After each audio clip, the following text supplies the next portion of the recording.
So I'm not sure if you guys heard this. Marjorie Taylor Greene out of Georgia basically said that Joe Biden is like Lyndon Baines Johnson, the Great Society, that he was a socialist and so was Joe Biden, and saying that Joe Biden is just like Roosevelt. Now, as soon as I heard it, it made me smile. That's the greatest honor. And it further goes back to just how stupid Marjorie Taylor Greene really is. And people that like this, it shows you how dumb the working man really is. We have no concept of history.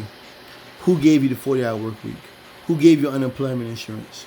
Who gave you MFDS reports? You go into a warehouse, you got to show you what is in the factory that's dangerous. They got to display your labor rights in a conspicuous location. OSHA, EPA, this is more of that ignorance of the people and the things that made our lives somewhat better. The kids aren't working in sweatshops and things of that nature. People aren't, excuse me. I would love to have a John Wallace working with me. John Wallace, 1941, 42, was talking about desegregation in 41, 42. He took a year off walking around talking to men, talking to civil rights leaders, talking to union leaders out here. He was talking about 2 V's: victory at home and victory abroad against fascism.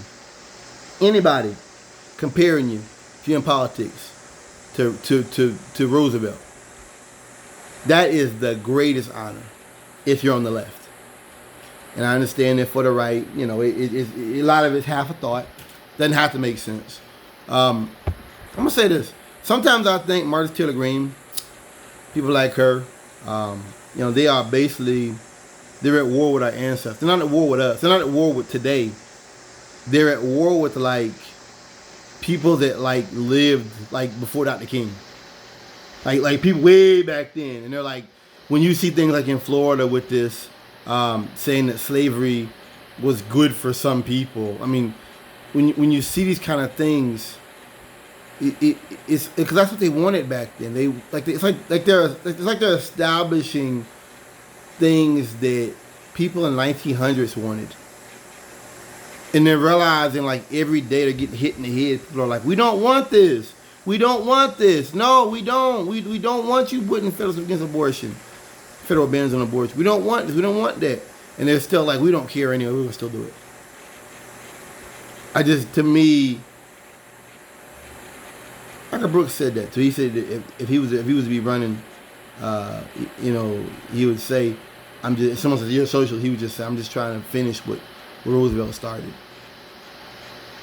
I mean, once again, these aren't insults.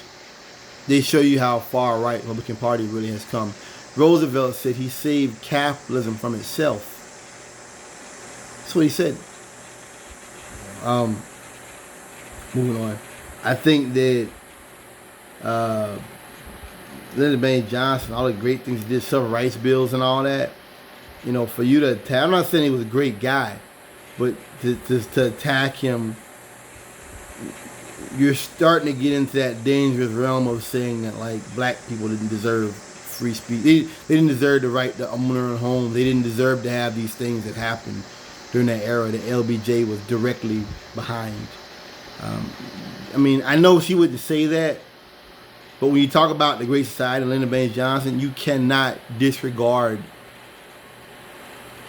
the civil rights bills, and which I say often, wasn't about helping black people. Nothing to do with helping black people. Those were bills during a time of war. They say that. It says during a time of war, not helping black people. They were in a Cold War, and they recognized then you can't go to the UN, you can't talk about democracy when people in your country can't even own homes because of their race.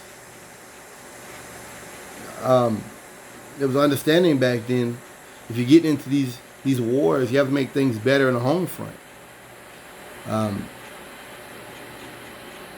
This notion that they're at war with the people that came before us, and are not at war with issues of inequality or health or education, and they're at war with ideas. I can no better explain it than what's going on in Florida right now. Governor DeSantis literally saying, putting forward the curriculum that slavery was good for certain people.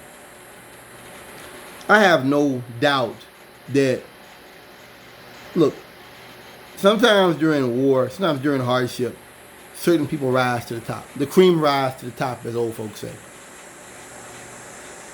They mentioned Booker T. Washington, people like that. I understand that. What they don't realize is those people didn't do that as a part of fitting in. They done that because they wanted to move away from white people. They wanted their own land. When you start talking about this, if you got a brain cell, that's where you're going with it. Is you're saying that you want black people to self-segregate themselves. Not knocking Booker T. Washington. Not knocking George Washington Carver, any of those W.B. Du Bois, none of those people. Paul Robeson, none of those people. But if that's really where you want to go, those guys were communists. A lot of them. We would consider them communists. And a lot of them, it wasn't about this uniting white people. This is about, okay, white folks hate us because we're not there yet. But they wanted to go off on their own. Period. That's what those books were about. A lot of that stuff was about. That's not something you teach kids. I don't think so. And I must say this, it's interesting to me. Margaret Brooks told us that Republicans can say something that sound good here, sound good there, but the end wages of it is genocide. You have to look at things in a conceptual understanding of things. That nothing happens in a vacuum. Everything happens in connection to other things. We started this discussion off with Florida, with Texas, with Tennessee, talking about transgender kids. And they felt like they were being stuff pushed on them. How you get from talking about transgender kids to now talking about telling black people slavery was ultimately a good thing for you. I don't get this. I'm sorry, I don't get this. How you get to this point now, it further shows you that these people have no interest in having a broad tent, no interest in any type of,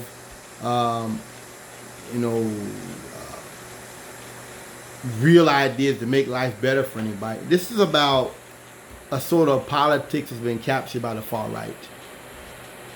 This is an ideology that they don't have anything for anybody. They have no new ideas. Florida is losing insurers. AAA, I think, was pulled out a couple days ago. Because they recognize climate change is real. I always say this. You know about climate change? You want to know what that's about this? Don't believe me. Don't believe Trump. Follow the military. Follow these big corporations.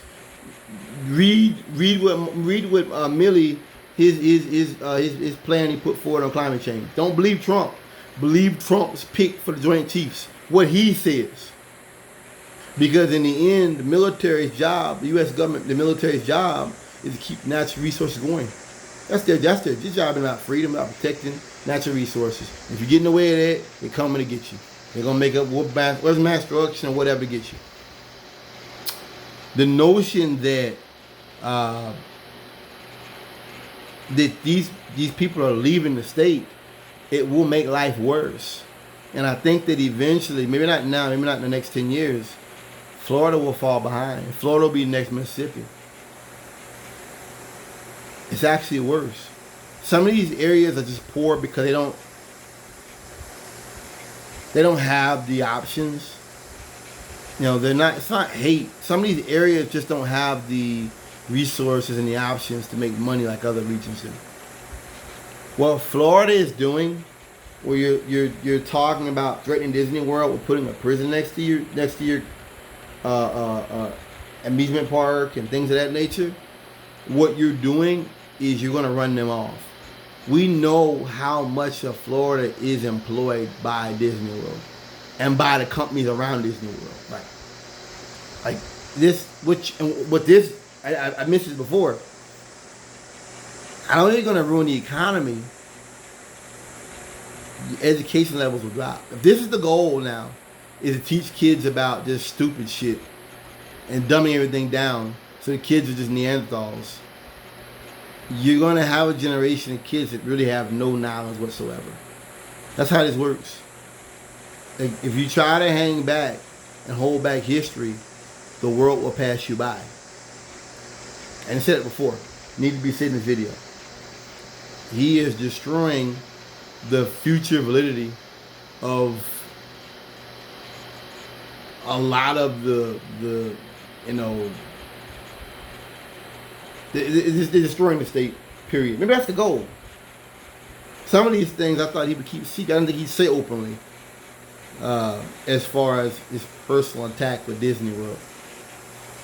I just believe that Florida and Texas and Tennessee, other states as well, these folks, they are willingly choosing to fall behind. Talking about kids, I guess, is a sacred cow. Only gets you so far. And this going against Black history, I feel as though this is the beginning of something much more ugly. Thanks for listening.